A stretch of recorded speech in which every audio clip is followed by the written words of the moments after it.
Assalamualaikum warahmatullahi wabarakatuh. Waalaikumsalam warahmatullahi wabarakatuh. Bismillahirrahmanirrahim.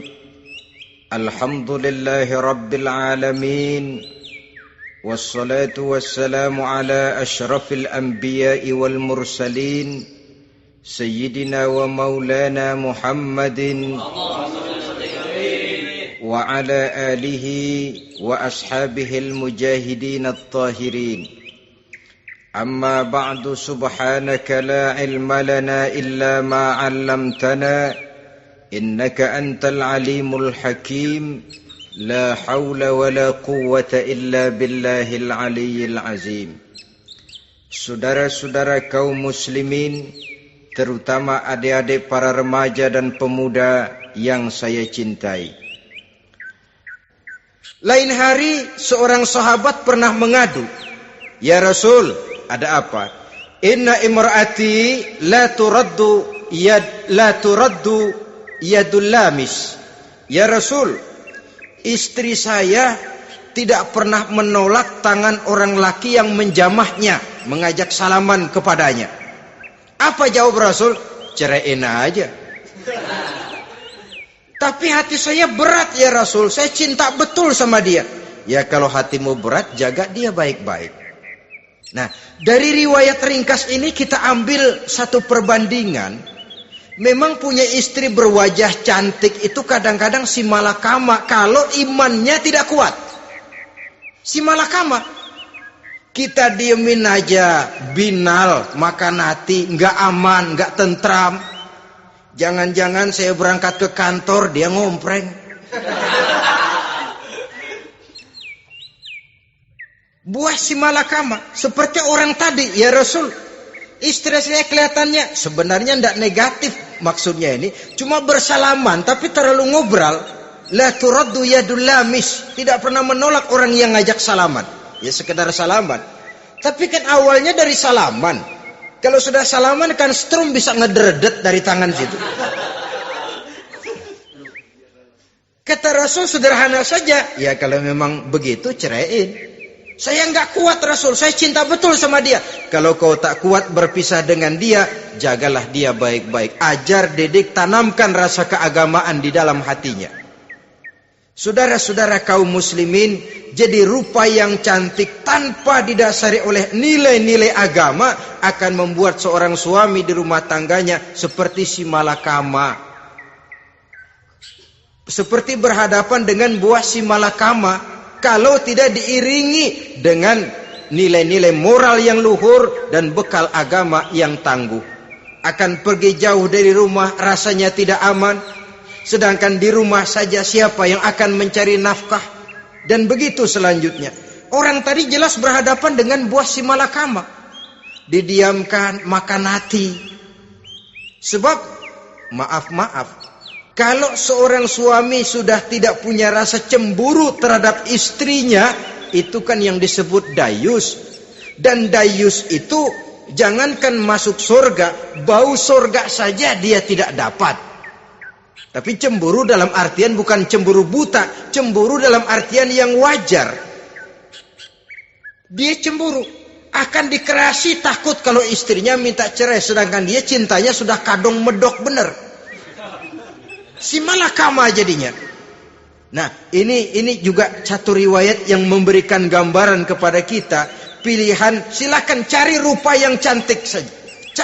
Cari yang cantik. Tapi kalau itu dijadikan motif utama tanpa dasar-dasar agama, saya khawatir nanti rumah tangga kita akan berhadapan dengan buah si malakama.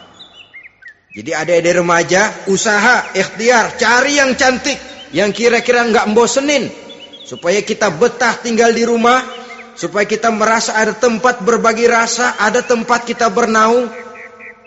Sebab kalau nyari bini sebini-bininya mah, ya jodoh di tangan Tuhan, kagak usah nyari juga ntar datang diri umpamanya. Iya, kalau yang datang peot. Orang harus berusaha walaupun pada akhirnya jodoh toh memang ditentukan Allah. Kan 3 hal yang kita tidak bisa menentukan itu katanya. Maut, rezeki, jodoh. Itu yang masuk mysterious problem. Problem yang misterius. Maut, misterius. Kapan kita mati, kita sendiri tidak tahu. Tahun depan, 50 tahun lagi, 100 tahun lagi, tidak pernah seorang pun diberitahu. Tapi yang pasti dia bakal datang. Kapan dan di mananya, kita tidak tahu. Bisa di rumah, bisa di masjid, ya alhamdulillah. Bisa di majelis taklim, syukur.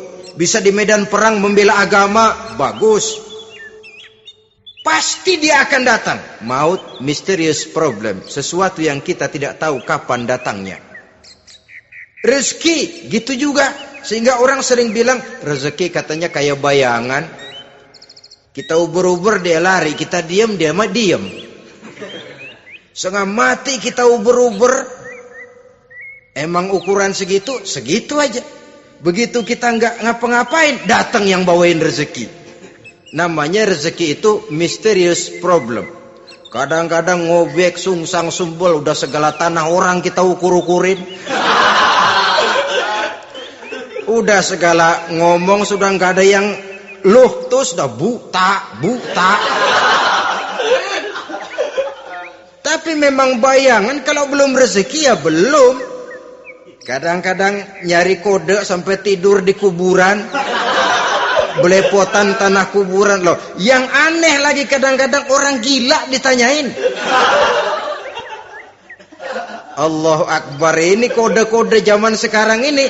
Sampai orang waras nanyain orang gila itu gimana itu. Ini sudah efek yang betul-betul negatif. Sudah jelas orang gila kok ditanya. Apa kira-kira yang nanya nggak lebih gila dari yang gila itu?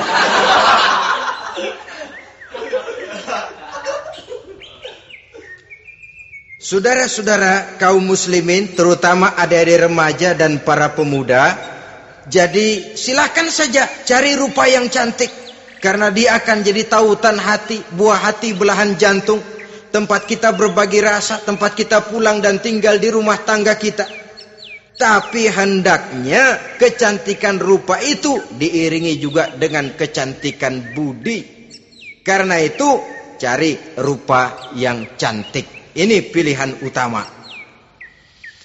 Yang kedua, kata Nabi, harta, cari yang kaya. Tetapi jangan lupa, jangan dijadikan pilihan utama. Karena kekayaan sering mendatangkan kesombongan. Apalagi kalau seorang pemuda mendapat istri orang kaya. Hidupnya dimodali oleh istrinya.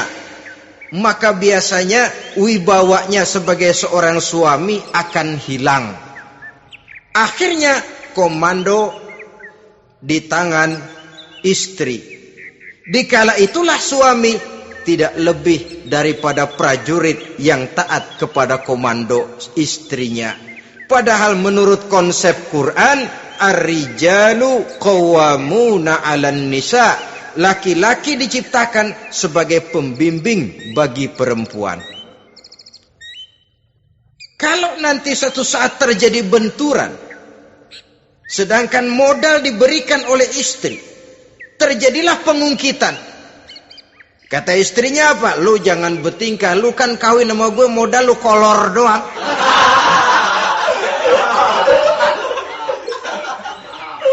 Kalau sekarang bertingkah, silakan keluar rumah. Bawa seperti engkau datang dulu. Jangan bawa apa-apa. Pergilah seperti engkau datang dulu kemari. Hilanglah wibawa seorang suami. Suami kalau udah digentak sama istri begitu, ngelempuruk kayak ayam sampar. Di mana lagi letak wibawanya? Harta sering mendatangkan kesombongan. Oleh karena itu, walaupun diperintahkan cari yang keturunan orang kaya, tapi maksudnya jangan dompleng. Sebab kepribadian seorang suami akan ditentukan oleh sifatnya sendiri. Keberadaannya ditentukan oleh karya dan perbuatannya sendiri. itulah yang akan menampilkan kepribadian dia dalam kehidupan di masyarakat ini.